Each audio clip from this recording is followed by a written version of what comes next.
말씀 보시겠습니다. 오늘 말씀은 로마서 13장 1절부터 7절의 말씀입니다. 로마서 13장 1절에서 7절까지의 말씀입니다. 주보 왼쪽 가장 왼쪽 면에도 있고요. 또 앞에 화면에도 나와 있습니다. 우리 한 절씩 교독하시고 7절은 한 목소리로 읽도록 하겠습니다. 각 사람은 위에 있는 권세들에게 복종하라. 권세는 하나님으로부터 나지 않으며 없나니 모든 권세는 다 하나님께서 정하신 바라. 그러므로 권세를 거스르는 자는 하나님의 명을 거스르니 거스르는 자들은 심판을 자취하리라. 다스리는 자들은 선한 일에 대하여 두려움이 되지 않고 악한 일에 대하여 되나니 내가 권세를 두려워하지 아니하려느냐. 선을 행하라. 그리하면 그에게 칭찬을 받으리라. 그는 하나님의 사자가 되어 내게 선을 베푸는 자니라. 그러나 내가 악을 행하거든 두려워하라. 그가 공연히 칼을 가지지 아니하였으니 곧 하나님의 사역자가 되어 악을 행하는 자에게 진노하심을 따라 보응하는 자니라. 그러므로 복종하지 아니할 수 없으니 진노 때문에 할 것이 아니라 양심을 따라 할 것이라. 너희가 조세를 바치는 것도 이로 말미암으리라. 그들이 하나님의 일꾼이 되어 바로 이 일에 항상 힘쓰는 일에 함께 있습니다. 모든 자에게 줄 것을 주되 조세를 받을 자에게 조세를 바치고 관세를 받을 자에게 관세를 바치고 두려워할 자를 두려워하며 존경할 자를 존경하라. 아멘. 권위에 대하여라는 제목으로 하나님 말씀을 나누도록 하겠습니다. 우리 로마서 12장부터 이제 이론이 끝나고 실제적인 적용을 한다고 말씀드렸는데요. 첫째 부분에서는 교회 생활에 대해서 바울이 얘기를 하고 있습니다. 그러고 나서 바로 13장부터는 권위와 권세에 대한 얘기를 합니다. 왜냐하면 그만큼 이 권위라는 게 우리 인간 세상에서 또 우리의 삶에서 중요하기 때문에 사도 바울 선생님이 이렇게 얘기를 하지 않으셨을까 생각을 해봅니다. 다스림과 통치라는 건요, 사실 세상을 이루는 본질입니다. 예수님이 하나님 나라를 선포하실 때 원어가 아실레이아 투테우였어요. 그래서 직역하면 하나님의 통치입니다. 하나님의 다스림이십니다. 그래서 하나님의 다스리는 영역, 하나님의 통치가 실현되는 곳이 바로 하나님 나라다. 이렇게 주님이 선포하셨죠. 그리고 그 하나님의 통치가 지금 이제 복음을 통해서 이 땅에 임했다. 이제 그거를 예수님이 선포하신 거거든요. 그래서 권위는 사실 질서라고 얘기할 수 있습니다. 다른 말로 통치 혹은 질서. 그래서 질서는 세계의 본질이라고 생각합니다. 왜냐하면 세계가 움직이려면 일정한 질서가 있어야 되거든요. 당장 오늘 우리가 교회에 차를 몰고 오는 일 아니면 대중교통을 이용해서 오는 일만 봐도요. 교통 그 법이 없다면, 규칙이 없다면, 질서가 없다면 올 수 없습니다. 사고가 났겠죠. 파란 불이면 차가 가야 되고 빨간 불이면 멈춰야 되고. 이게 뭡니까? 이게 다스림입니다. 이게 권위예요, 사실은. 그래서 사람이 살아가는데 필수적인 어떤 약속과 질서, 규칙, 그리고 그 규칙을 떠받들고 있고 그 규칙을 제정하고 그 규칙을 지키도록 해주는 게 그게 권위라는 거죠. 그래서 권위가 이 세상을 움직이는 정말 가장 필수적인 요소 중에 하나다. 이렇게 말씀을 드리는 거죠.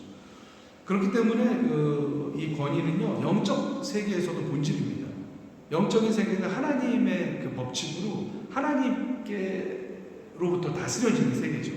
그러니까 하나님이 그 질서를 유지하고 어떻게 보면 떠받들고 계시는 거예요. 하나님이 섬기고 계신 겁니다. 그래서 모든 영적 존재가 그 하나님의 그 권위와 질서를 인정하면서 그 안에서 혜택을 누리고 있는 거죠. 은혜를 누리고 있는 거죠. 그래서 하나님이 세우신 그 규칙과 질서를 잘 지키면 그것이 어디입니까? 천국이죠. 하나님 나라죠. 사랑과 공의가 완벽함이 그 다스리는 세상인 거죠. 그래서 하나님 나라가 이 땅에서도 우리 예수님은 시작됐다고 말씀을 하셨죠. 근데 아직은 완전하지 못합니다. 왜냐하면 아직은 이 세상에 그 하나님의 그 어떤 뜻에 100% 아직은 순종하지 못하기 때문에 그렇죠. 왜 그럴까요? 이제 많은 이유가 있겠지만 우리가 가진 한계 때문에 그렇습니다. 아담 타락 이후로 우리의 영적인 눈이 많이 훼손됐죠. 그래서 우리는 하나님처럼 똑똑하지 못하잖아요. 그래서 뭔가를 우리가 잘하고 싶어도 100% 완전한 그 시선과 눈과 가치관을 가지지 못합니다. 그래서 이게 이제 우리의 한계겠죠. 또 우리 인간은 능력의 한계도 있어요. 또 도덕적인 한계도 있습니다. 또 아까 말씀드린 많은 그 능력의 한계도 존재하는 존재다 보니까 완벽한 사회를 만들고자 하지만 그게 안 되는 겁니다. 그래서 주님이 오셔야지 사실 완벽한 그 하나님의 통치 질서가 이제 실현되는 이제 나라가 되겠죠. 왜 또 안 될까요? 방해하는 세력이 있기 때문에 그렇죠. 사단 마귀죠. 하나님의 그 권위 앞에 정면으로 반기를 든 게 그게 루시퍼잖아요. 그래서 타락해서 사탄이 된 거예요. 하나님의 그 통치 질서에 정면으로 반박하는 세력들이죠. 천사 3분의 1이 루시퍼를 따라서 하나님께 반역을 한 거죠. 그래서 영적 세계의 그 어떤 전쟁이 일어나게 된 겁니다. 그래서 그 반역의 세력들은 패했지만, 하나님께 패했지만 아직도 그 잔존병들이 남아서 인간의 마음을 유혹하고 있는 거죠. 그래서 하나님의 말씀에 순종하지 못하고 방해하고 있기 때문에, 그렇기 때문에 아직은 우리가 온전히 그렇게 하나님의 통치가 이루어지지 않는다 말씀을 드릴 수가 있습니다. 하지만 교회에서는 완벽한 하나님의 통치가 이루어지도록 우리가 기도하고 애쓰고 또 그런 사회가 되도록 해야 되는 의무가 우리 뭐 전 세계에 있는 그 그리스도 공동체에 있다고 할 수는 있겠죠. 또 아까 말씀드린 대로 권위가 그 질서의 관점에서 생각해 볼 수도 있다고 말씀드렸습니다. 그래서 권위가 어떤 질서를 붙들고 있는 거죠. 공권력이 교통 질서를 붙들고 있잖아요. 그러니까 우리가 안전하게, 여기 독일은 참, 한국은 솔직히 좀 제가 한국에 있을 때 동대문에서 살다 왔는데 너무너무 막히고 정말 급하고 뭐 껴주는 것도 없고, 그런데 독일은 그래도 좀 점잖게 운전을 하는 것 같아요. 그럼에도 불구하고 그래도 교통법규가 없다면 뭐 말 그대로 아수라장이 될 것입니다. 그래서 하나님이 또 물질세계 창조하실 때요, 무에서 유를 만드시고 그 다음에 제일 먼저 하신 게 혼돈한 이 물리적인 세상에 질서를 부여하신 일입니다. 그래서 나누시잖아요. 하나님 밤과 아침을 나누시고 낮을 나누시고 또 물과 물을 나누시고, 그게 사실 어떻게 보면 질서를 부여하시는 거거든요. 이게 뭐든지 질서가 있어야 좋은 작품이 되는 것 같아요. 진흙을 그냥 뭉뚱그려 놔두면 그냥 진흙 덩어리지만 가치가 좀 떨어지겠죠. 하지만 예술가가 진흙에다가 보니까 혼을 불어 넣어갖고 일정한 틀을 잡고 자기가 구상한 모습대로 규칙과 질서를 부여하는 겁니다. 그게 진정한 작품이 되는 거죠. 그래서 하나님이요, 이 세상에 가치를 부여하시고 이런 가치가 유지되도록 뭡니까? 질서를 부여하신 거죠. 그리고 이 질서가 유지되도록 붙들고 있는 게 뭡니까? 그게 바로 권세라는 거죠. 바울은 그렇게 보고 있는 것 같아요. 그게 바로 권위라는 거죠. 그래서 권위의 본질은 뭐 독재자처럼 정말 잘못된 어떤 폭력을 막 행사하면서 자기가 유익만을 추구하는 게 권위의 어떤 본질이 아니고요. 권위의 본질은 이런 질서가 확립되도록, 그러니까 쉽게 얘기하면 권선징악이 확립되도록 붙들고 있는 뭡니까? 어떤 붙들고 있는 도움이라고 해야 될까요? 어떤 그런 거라고, 권위라고, 말 그대로 권위네요. 붙들고 있는 권위라고 볼 수가 있는 거죠. 그래서 하나님께서요, 그 위임하신 권세들이 이 우주의 질서가 깨지지 않도록 질서를 붙들고 있다고 볼 수 있죠. 먼저는 가장 높으신 예수님께서 만물의 질서를 붙들고 계십니다. 영적 세계의 질서, 우주의 질서를 붙들고 계신 거죠. 태초에 주님 말씀으로 명령하신 질서가 아직도 이 세상을 붙들고 있다고 봅니다. 예를 들어 공정과 자정, 그렇잖아요. 밤과 낮의 계절들, 또 우리가 알지 못하는 우주의 법칙과 질서, 이 모든 게 뭡니까? 하나님 제정하시고 명령하셔서 하나님 명령의 그 권위대로 유지되고 있는 거예요. 만약에 우리 지구의 어떤 뭐 공전 주기가 하나님 명령에 조금만 벗어난다고 생각해 보십시오. 우리가 다 살 수가 없겠죠. 그래서 결국엔 하나님의 권위가 우리 생명을 붙들고 있다, 이렇게 볼 수가 있는 것이죠. 근데 요한계시록 보면요, 무시무시한 일이 일어납니다. 천사들이요, 심판의 두루마리를 펴니다. 그 두루마리를 펼 때마다 이 세상에 무시무시한 일이 일어납니다. 그게 저는 이렇게 해석을 했어요. 하나님이 그 천사들을 명령하셔서 기존까지 붙들고 있던 우주의 질서가 그 두루마리를 펼치면서 바뀌어지는 거죠. 그러면 딱 다른 쪽으로 이 질서를 붙들고 있는 것이 다른 쪽으로 전환되는 거예요. 그러면은 엄청나게 무서운 일이 벌어지게 된다는 것이죠. 이렇게 자연뿐만이 아니고 사회도 마찬가지입니다. 그래서 하나님은 우리 인간 세상을 창조하실 때 그 원형이 하나님의 나라잖아요. 그래서 그 하늘의 그 영적 세계를 모방해서 살도록 뭡니까? 사회의 질서를 주신 거죠. 그리고 그 질서를 유지하는 권위를 하나님이 주셨다, 그렇게 보는 거죠. 그래서 종교적으로는 옛날 구약시대 같으면 제사장을 주셨고, 또 법률적, 사법적으로는 사사를 세우셨잖아요. 그리고 차선책이긴 하지만 나중에 왕정제도도 허락해 주셨습니다. 그리고 또한 하나님의 법, 율법을 주셨습니다. 이런 모든 제도와 율법을 바치고 있는 게 바로 권위죠. 그래서 발달된 사회일수록 뭡니까? 법이 그 헌법이 잘 되어 있죠. 발달된 사회일수록. 그리고 질서가 발달되어 있죠. 법과 질서와 규칙이 아주 잘 제정되어 있는 것이죠. 그리고 이것을 어떤 그 권위가 공권력의 권위가 붙들고 있는 것이죠. 그래서 이런 권위가 없으면 법을 지키지 않을 거예요. 그러면 사회가 이때 혼란에 빠지게 되는 겁니다. 왕정 사회는요, 왕이라는 그 왕의 권위가 그 왕궁의 권위가 질서를 붙들고 있었죠. 그래서 쿠데타가 일어나서 만약에 왕정이 바뀌면 그야말로 막 천지가 개벽하는 거죠. 법치국가 뭡니까? 헌법. 그리고 그걸 집행하는 국회, 행정, 사법부가 질서를 붙들고 있는 겁니다. 그래서 법을 지키게 하는 거고, 법을 지키지 않으면 그에 상응하는 이제 형벌을 받게 되는 것이죠. 그래서 인간들이 살아가는 모든 문화와 문명의 권위가 필수적입니다. 그래서 저는 하나님이 세상을 그렇게 창조하셨기 때문에 그게 영적 세계의 본질 중에 하나라고 이제 보는 거죠. 뭐 우주에 있어서 혹시 서구 문명이 들어가지 않은 사회는 권위라는 실체가 그런 없지 않겠습니까? 하지만 그렇지 않습니다. 그곳에도 권위는 존재합니다. 추장이 있잖아요. 추장. 부족을 다스리는 부족장이 있어요. 그래서 인간 사회 어디나 권위라는 게 존재합니다. 왜? 권위가 있어야 질서가 있고 질서가 있어야 사회가 유지되기 때문에 그래요. 어떤 사회든지 저 오지에 무슨 뭐 문명이 아직 전달되지 않는 곳이라도 마찬가지입니다. 그래서 바울이 그리스도인들이 살아가는 이 현장에서도 이 권세와 세상 권위를, 그런 권세를 우리 그리스도인들이 어떤 태도로 바라봐야 되는가, 이걸 얘기를 하고 있는 거죠. 왜냐하면 그것이 인간 사회의 본질적인 것이기 때문에.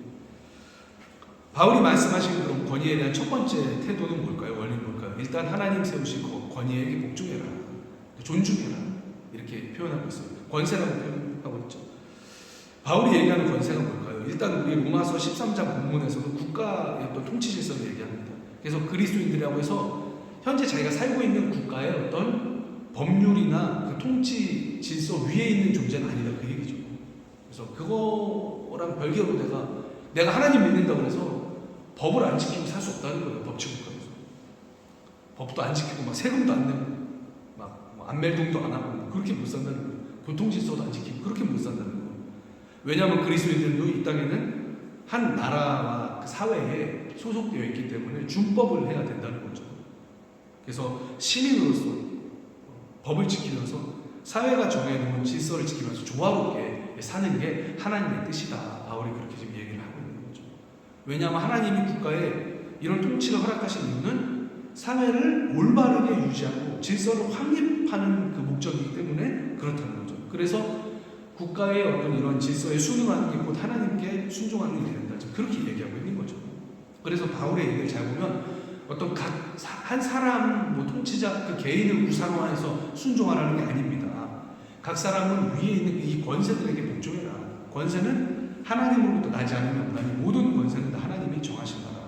개인을 정해야 된다기보다는요, 하나님께서 통치를 수행하기 위해서 권세라는 그 개념과 실상을 뒀다는 거죠. 그래서 고대는 어떤 왕권이고 나타나고 현대에는 그 각 나라의 정부 또 법의 형태로 나타나겠죠. 어찌되었든 이러한 그 권위가 질서와 치안을 유지하고 선을 독려하고 권장하고 악을 막으라는 그러한 취지로 하나님이 허락을 해줬다는 거죠. 그렇기 때문에 우리 그리스도인들이 이것을 따라야 된다. 그래서 여러분, 기본적으로는 권위를 존중하시길 바랍니다. 왜냐하면 그래야 이 선한 사회 질서가 유지될 수 있고 하나님의 원뜻대로 권선징악 사회에 추구될 수 있기 때문에 그렇습니다. 근데 이제 권위가 나쁜 쪽으로 흐를 수도 있어요. 독재자라든가 어떤 권위에 대한 상처가 생길 수도 있습니다. 하지만 그거는 원래 그 오리지널한 하나님의 목적이 아니었다는 거죠. 그걸 우리가 좀 생각해 볼 필요가 있습니다. 그건 논외로 조금 이따가 다루도록 하고요. 2절 보니까 그러므로 권세를 거스르는 자 하나님의 명을 거스르니 거스르는 자들은 심판을 자초하리라.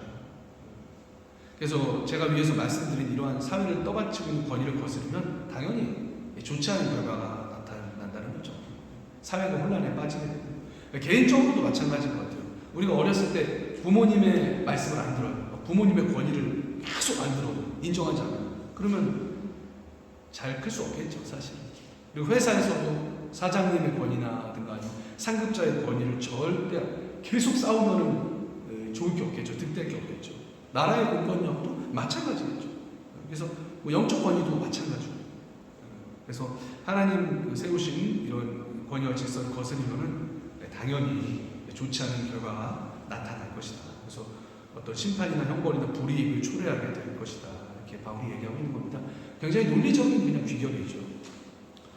저는 이제 이 말씀 준비하면서 이 MZ 세대가 떠오르더라고요. 이게 요즘 한국의 MZ를 그러는데 걱정이 심하신데 권위라는 말 자체를 싫어하죠.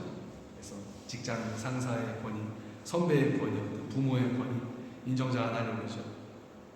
근데 이제 모든 권위에 대해서 그렇게 생각을 하면요, 우리 인간이 살 수 있는 그 사회 자체가 유지가 안 됩니다. 그래서 그거를 우리 MZ 세대들이 좀 깨달았으면 좋겠다 이렇게 생각을 한번 해봤습니다. 3절, 4절은 이제 기능이죠. 다스리는 자들은 선한 일에 대하여 두려움되지 않고 악한 일에 대하여 되나니 내가 권세를 두려워하지 아니하려느냐 선을 행하라 그래야만 그에게 칭찬을 받으리라. 그래서 그런 거죠. 하나님 정하신 그 권위는 원래 권성징악의 어떤 기능이 있다고 했잖아요. 그래서 만약에 네가 선한 일을 합당한 일을 한다면 권위에 대해서 굳이 두려워할 필요가 없다. 대항할 필요가 없다. 이제 그렇게 얘기를 하고 있는 거죠. 회사를 예를 들어서 내가 맡은 일을 성실하게 감당하고 회사의 전통을 이해하면서 내 몫을 충실하게 해낸다. 그러면은 어떤 선배가 어떤 상사가 그를 싫어할까요? 그렇지 않죠. 하지만 수시로 지각하고 맡은 일을 태만하게 하고 회사나 조직에 손해를 끼치면서 선배나 상사가 그에 대한 조언을 하면은 받아들이지 않고 꼰대라고 하고 억압한다고 하고 그러면 선한 결과가 나올 수가 없는 것이죠. 물론 이제 우리 옛날 대한민국 사회도 그렇고 이 세상도 그렇고 잘못된 어떤 권위자에는 상처가 있습니다. 이해가 됩니다. 하지만 하나님께서 원래 권위를 세워주신 그 목적은 선을 독려하기 위해서입니다. 그래서 선을 행하는 자는 그런 권위를 두려워할 필요가 없다. 그렇게 얘기를 하고 있는 거죠. 4절 공권력에 대해서 얘기하고 있죠. 그러나 하나님의 사역자가 되어 내게 선을 베푸는 자니라. 그러나 내가 악을 행하거든 두려워하라. 그가 공연히 칼을 가지지 않았으니 곧 하나님의 사역자가 되어 악을 행하는 자에게 진노하심을 따라 보응하는 자니라. 여기 하나님의 사역자라는 말은요, 이 교회에서 사역하는 그 사역자라는 단어랑 똑같은 말입니다. 그러니까 하나님은 교회에서 사역자로도 쓰시지만 세상에는 그 공권력을 그 하나님의 통치 질서를 유지하는 뭡니까? 사역자로 세우셨다는 거예요. 권성징악을 위해서 하나님이 세우셨다는 거죠. 그래서 악한 일을 할 때 그 권세자가 하나님께 위임받은 대리자가 돼서 그를 대신 거주하는 거예요. 그러니까 하나님이 위임하셨다는 거죠. 그래야 우리가 이 공의가 세워질 수 있습니다. 그 일을 하라고 하나님이 권세를 허락하셨다. 지금 바울은 그 얘기를 하는 겁니다. 그래서 네가 악한 일을 하면 두려워하라. 왜냐하면 형벌 받을 것이기 때문에 그런 거죠. 그래서 이제 우리가 뭐 생각을 해보면 통치 질서 자체가 우리한테 선입니다. 왜냐하면 여러 가지 우리가 그 균형 잡힌 법과 질서를 통해서 혜택을 받기 때문에 그렇죠. 상거래가 여러분 없다고 한번 생각해보세요. 자급자족적으로 모든 걸 다 해야 되는데 우리가 의자 하나 못 만듭니다. 제도와 질서가 없다고 생각해 보십시오. 당장 무법 존재가 됩니다. 그래서 권위가 있는 사회가 타락을 했어도 권위가 있는 사회가 그래도 무법한 사회보다 낫다. 그 아나키스트들이라고 그러나요? 무정부주의자들. 하지만 부패한 정부라도 없는 정부보다 낫습니다. 그게 그래요. 그래서 사회를 유지하고 질서를 유지한다는 것 자체가 우리들에게 어마어마한 선을 행하는 겁니다. 사람들에게 어마어마한 혜택을 베푸는 거예요. 그래서 좋지 않은 어항이라도 어항에 물이 있어야 물고기가 사는 거예요. 아예 어항을 깨뜨려버리면 물이 다 새나가는 물고기가 살 수가 없지 않습니까? 그래서 그런 질서를 유지하고 제공하는 그 어떤 그 권세가 우리에게 선을 행하는 어떤 사역자가 된다. 바울이 그렇게 보고 있는 것이죠. 그래서 5절은 이렇게 얘기합니다. 그러므로 복종하지 아니할 수 없으니 진노 때문에 할 것이 아니고 양심을 따라 할 것이다. 통치자가 통치권을 가진 이유는 하나님께 위임받아서 악을 행하는 자에게 하나님의 진노하심을 따라서 벌을 내리라는 거예요. 그런데 그리스도인들은 이런 공권력의 형벌이 무서워서 법을 지키는 게 아니고 당연히 그리스도인으로서의 양심을 따라서 법을 지켜라 말씀하고 계시고 있는 거죠. 그래서 우리 그리스도인들은 법보다 위의 개념, 그 양심에 따라서 살아가야 되는 오히려 훨씬 더 수준이 높은 존재라는 거죠. 그래서 이제 세금에 대한 아주 굉장히 민감한 얘기죠. 세금 얘기. 너희가 조세를 바치는 것도 이로 말미암으리라. 그들이 하나님의 일꾼이 되어 바로 이 일에 항상 힘쓰느니라. 그래서 모든 자에게 줄 것을 주되 조세를 받을 자에게 조세를 주고 권세 받을 자에게 관세를 바치고 두려워할 자를 두려워하고 존경할 자를 존경해라. 바울이 단도직입적으로 얘기합니다. 세금 바쳐라. 왜? 그래야 이렇게 하나님의 뜻에 따라서 권성징악을 담당하는 국가 제도와 기관과 질서가 유지될 수 있기 때문에 인건비도 주고 여러 가지 해야 되잖아요. 그러니까 세금을 바쳐라 얘기를 하고 있는 겁니다. 굉장히 현실적인 거죠. 다시 말해서 한 사람의 시민으로서 선을 권하고 악을 증거하는 그 공의를 세우는 일에 동참하고 적극적으로 협력하라는 얘기죠. 그래서 바울은 일단 원론적으로 이런 얘기를 하고 있습니다. 한 가지만 더 말씀드리고 마치겠어요. 근데 여기서 진짜 중요한 그 신학적인 질문이 떠올랐어요. 그럼 만약에 바울이 얘기하고 있는 대로 선을 장려하고 악을 심판하는 의로운 공권력이고 정부라면 권세라면 괜찮은데 만약에 그렇지 못하면 어떡합니까? 그런 질문이 있을 수 있어요. 타락한 정부, 아주 너무나 나쁜 정부라면 어떻게 됩니까? 그런 질문이 있을 수 있죠. 말씀에 위배되는 가치를 명령하는 정부라면 어떻게 될까? 고민이 되죠. 성경에서 몇 가지 사례를 제가 찾아봤습니다. 먼저 그 바벨론의 느부갓네살 왕과 그 다니엘의 세 친구 예를 한번 찾아봤어요. 느부갓네살 왕이 누굽니까? 당시 하나님께서 중동 세계를 개편하기 위해서 사용하신 하나님의 막대기입니다. 성경이 하나님의 막대기였다, 도구였다 이렇게 얘기하고 있어요. 성경에는 그를 하나님의 종이라고까지 호칭을 붙인 적이 있을 정도입니다. 그래서 남유다도 바벨론에게 저항하지 말아라 선지자를 통해서 그렇게 촉구까지 했죠. 하지만 그도 인간이에요. 그래서 잘못된 명령을 내릴 때가 있었습니다. 하나님의 사람입니다. 먼저는 다니엘의 새 친구 사드락 메삭 아벳느고에게 무슨 명령 내렸습니까?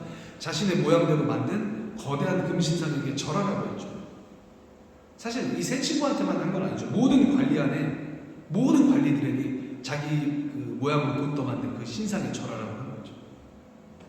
근데 이 세 친구가 어떻게 했습니까?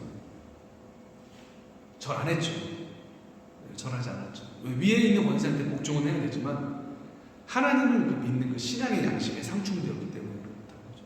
가장 그 높으신 하나님의 명령과 명백하게 이런 세속권의 명령이 부딪힐 때에는 뭡니까? 하나님 명령을 우선해야 된다는 걸 보여준 거죠.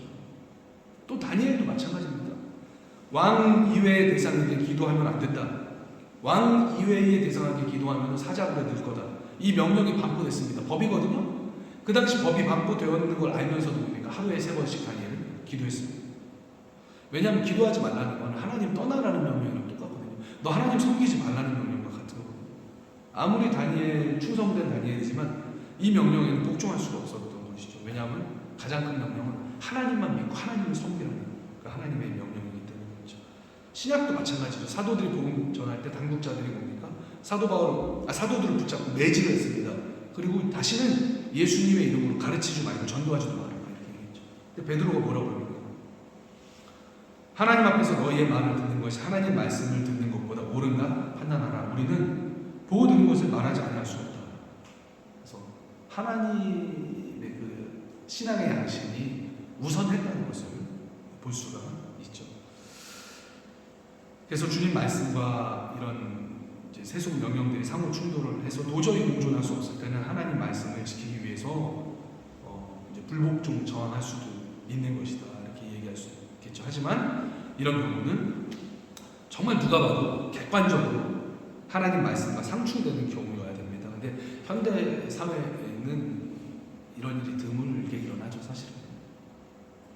정당한 법을 어기면서 우리가 뭐 신앙 양심상의 이유라고 핑계대면 안 되는 거죠. 이단들이 많이 그러잖아요. 이단들이 수치스러운 일을 하면서 거룩한 신앙의 이름을 들이대죠. 하지만 그건 잘못된 거죠. 정당한 법을 안 지키면서 벌을 받는다는 건 창피한 일입니다. 창피한 일이죠. 루터의 예도 있지만 루터의 예는 여러분 다 알고 있으니까 이제 생략하겠는데요. 간단히만 얘기하면 루터가 한 주장을 철회하라고 그 보름스 국제회에서 그러죠. 면죄부가 잘못됐다는 걸 그 주장을 철회해라. 그러면 살려주겠다. 그렇지만 루터가 뭐라고 합니까? 저는 성경과 명백한 이성에 의해 납득되지 않는 한 교황이나 종교회의의 권위를 받아들일 수 없습니다. 왜냐하면 이들은 서로 모순되는 일들이 많기 때문입니다.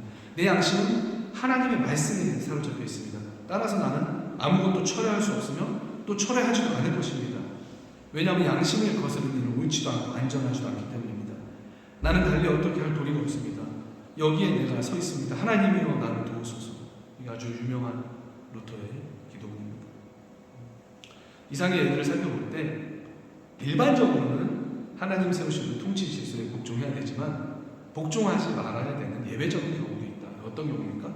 가장 높으신 권위자이신 하나님 명령과 정면으로 부딪힐 때 도저히 두 가지가 양립할 수 없을 때는 그때는 하나님의 권위에 복종해야 된다는 것이죠. 말씀을 마무리하겠습니다. 요약하고 마무리하겠습니다. 그래서 하나님 세우신 권세는 우리에게 어떻게 보면 선물입니다. 하지만 인간생이기 때문에 그것도 오류가 있습니다. 그래서 우리가 기도하면서 분별하면서 하나님께 복종하고 또 세상 권위도 존중해야 될 필요가 있다. 이렇게 말씀을 드릴 수가 있겠습니다. 또 그리고 우리가 세워진 이런 권세들을 위해서 기도해야 됩니다. 바울은 기도하라고 얘기를 합니다. 하나님의 뜻에 합한 법이 제정되어지고 또 하나님의 뜻에 합한 질서가 사회에 펼쳐지고 지도자들이 되도록이면 최선을 다해서 오류 없이 다스리게 정치하게 해달라고 그렇게 기도하라고 얘기하고 있습니다. 임금들과 높은 지위에 있는 모든 사람을 위하여 기도하라. 이는 우리가 모든 경건과 단정하고 고요하고 평안한 생활을 하려 함이라. 굉장히 실제적이죠. 그렇게 안정돼야 고요하고 경건하고 평안하게 우리가 살 수가 있기 때문에 그렇죠. 말씀을 마무리합니다. 오늘은 권위에 대해서 생각해봤습니다. 우리의 가장 높은 권위, 하나님 또 예수 그리스도이십니다. 그래서 우리 하나님께 하나님 세우신 모든 말씀과 권위에 우리가 잘 분별해서 온전히 순종할 수 있는 우리가 되게 달라고 기도했으면 좋겠습니다. 우리 함께 말씀을 위해 기도하고 제가 기도하겠습니다. 하나님 감사합니다. 주님께서 하나님 이 세상을 창조하신 어떤 질서를 주에서 하나님 오늘은 권위에 대해서 권세에 대해서 봤습니다. 하나님께서 통치 질서를 허락하셨습니다. 왜냐하면 무질서한 가운데서는 선이 창출될 수 없기 때문입니다. 하지만 주님 이 땅의 위정자들도 하나님 완벽하지 않습니다. 때로는 연약한 모습도 많이 있습니다. 주님께서 긍휼히 주시옵소서. 하나님 또 통치들을 위해서 기도하라 말씀하셨습니다. 하나님 한국의 정부와 대통령을 붙잡아 주시옵시고 하나님 주님 앞에서 하나님 정말로 하나님 볼 때에 한목적적인 그러한 통치를 할 수 있도록 주님께서 지혜를 주시고 함께하여 주시옵소서. 또 독일의 총리를 위해서 기도합니다. 독일을 붙잡아 주시고 하나님 독일과 이 온 유럽에 영향을 끼칩니다. 주님께서 함께하셔서 하나님 정말 유럽과 이 독일과 이 사회를 온전하게 이길 수 있는 지혜를 허락하여 주시옵소서. 하나님 또 세우신 주님의 그 몸된 교회를 기도합니다. 하나님께서 붙잡아 주시고 주님의 몸된 교회를 주님의 뜻대로 이끌어가는 모든 교회의 그 리더십들 다 될 수 있도록 지혜를 주시옵소서. 하나님 성령님의 지혜가 필요합니다. 또 각 가정마다 우리 부모님들에게 지혜를 주셔서 가정을 잘 이끌고 우리 자녀들을 정말 신앙에 따라서 잘 양육할 수 있도록 하나님 지혜를 허락하여 주시옵소서. 하나님께서 붙잡아 주시겠습니다. 우리의 또 각 개인에게 지혜 주셔서 우리의 삶을 또 우리가 이끕니다. 우리가 주님 뜻대로 우리의 삶을 통치할 수 있도록 우리에게도 큰 지혜를 허락하여 주시옵소서. 감사합니다. 예수 이름으로 기도합니다. 아멘. 찬송가 288장 예수를 나의 구주 삼고 찬송하시면서 준비하신 예물을 이렇게 봉헌하겠습니다. 288장입니다.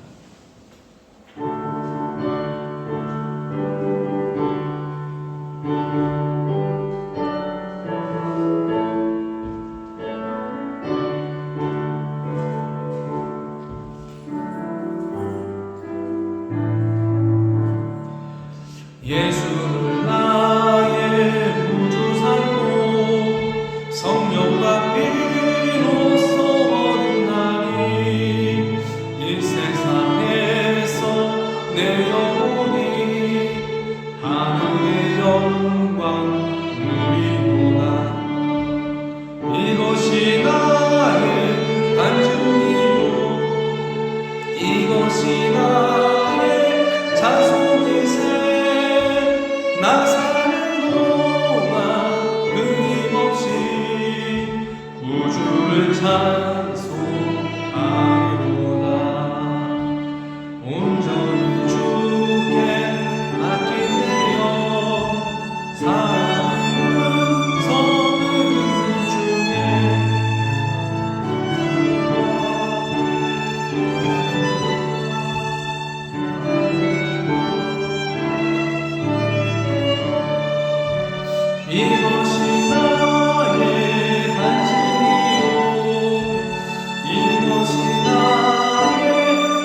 끝나게 되는데 지금까지로는 지금 뭐 변경이 없는 것 같습니다. 그래서 선거권이 있으신 분들 13분의 우리 성도님들이 참석을 해주셨고요. 그 중에서 9표를 찬성표를 득표하셔서 우리 정관에 보면은 절반 이상이 선거에 참여하면 되는데 절반 이상 훌쩍 참여하셨습니다. 그리고 3분의 2 이상의 찬성을 얻어야 되시는데 8.75표가 찬성표였기 때문에 9표로 득표를 하셨기 때문에 현재로서는 이렇게 후임 담임목사님으로 청빙이 되셨습니다. 그래서 근데 10분 있다 공표에서 일단 뭐 지금 마찬가지 그렇게 결과가 된 것 같습니다. 그래서 감사합니다. 그리고 저는 참 감사한 게 마음 졸였었는데 그래도 후임 목사님이 세워지고 결정되는 거를 이제 확인하고 그렇게 이임을 할 수 있어서 그게 참 정말 감사하게 된 것 같습니다. 투표에 참석해 주신 우리 여러분들 참 감사합니다. 수고하셨습니다. 그리고 우리 아쉬운 소식이 있는데요. 우리 세은 성도님이 이번 주가 마지막이시죠? 네. 그리고 다음 주에는 가족과 좀 어디 가셨다가 7월 초에 이제 한국으로 가시게 되셨습니다. 그래서 그동안 오셔서 좀 우리 가족이 되어주시고 또 반주도 해주시고 여러 가지 정이 많이 들었는데 정들만 하니까 이렇게 가시게 되면서 너무 좀 서운합니다. 그리고 정수 형제님은 다음 주까지 나오실 수 있나요? 네, 다음 주에 또 아쉬운 작별을 해야 될 것 같습니다. 우리 세은장님이 교회에서 선물 준비했습니다. 잠깐만 나와주시죠. 네. 아쉬움의 마음을 담아서 선물을 전달했습니다. 여러분은 한국 돌아가셔서 잘 지내시라고 격려와 사랑의 박수 해주시면 되겠습니다. 잠깐 제가 기도하겠습니다. 하나님 감사합니다. 우리에게 세은 성도님 너무나도 귀한 우리 성도님 보내주셔서 우리와 함께 하나님 동고동락하면서 또 주의 몸된 교회를 잘 섬길 수 있어서 너무나 행복했습니다. 이젠 하나님의 때가 되어서 또 맡은 바 인생에 큰 원대한 계획이 있어서 다시 귀국을 하게 됐습니다. 하나님께서 붙드셔서 그 귀국하는 그 길을 붙잡아 주시고 또 이곳에서 교회를 섬겼듯이 한국에 가서도 하나님을 온전히 섬기면서 하나님께서 열어주신 그 길에 따라서 형통함이 있는 인생이 되게 하여 주시옵소서. 하나님 세운자매 건강하게 하시고 앞으로 한국에서 되어지는 일마다 하나님의 손길에 함께 해주시고 하나님 모든 문이 주님 활짝 열리게 하시고 대로가 열리도록 주님께서 함께하여 주시옵소서. 주님이 인도하시고 우리 세운자매 붙잡아 주실 줄로 믿습니다. 감사드리며 예수님의 이름으로 축복합니다. 예, 아쉽습니다. 예, 저희가 지금 감사합니다. 예, 그리고 오늘 생일이 많았습니다. 하이니 목사님, 율리안 성진 분이 화요일 주일 생일이었고요. 또 우리 마르시엘 우리 성도님 23일, 그리고 가영 성도님이 23일 생일입니다. 우리 축하해 주시면 감사하겠습니다. 또 우리 오랜만에 우리 민지 성도님도 방원 형제 나오셔서 너무 좋습니다. 예, 우리 일어나셔서 이제 결단에 찬양하시고 저 공원기고 축구함으로 예배 마치도록 하겠습니다.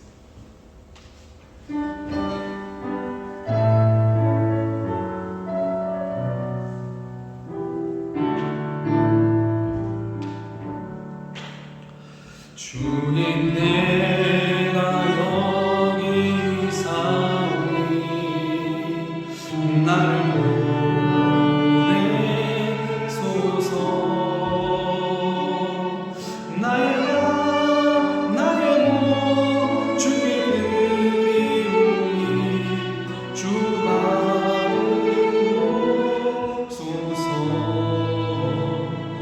주님 내가 여기 사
다스리십니다. 또 주님께서 불꽃 같은 눈동자로 모든 것을 보고 계십니다. 이 세상의 온전한 통치자, 또 진실한 통치자이자 주인은 우리 하나님, 또 우리 예수 그리스도뿐입니다. 주님, 우리가 그 사실을 인정하기 때문에 귀한 예물을 구별하여서 주님께 바칩니다.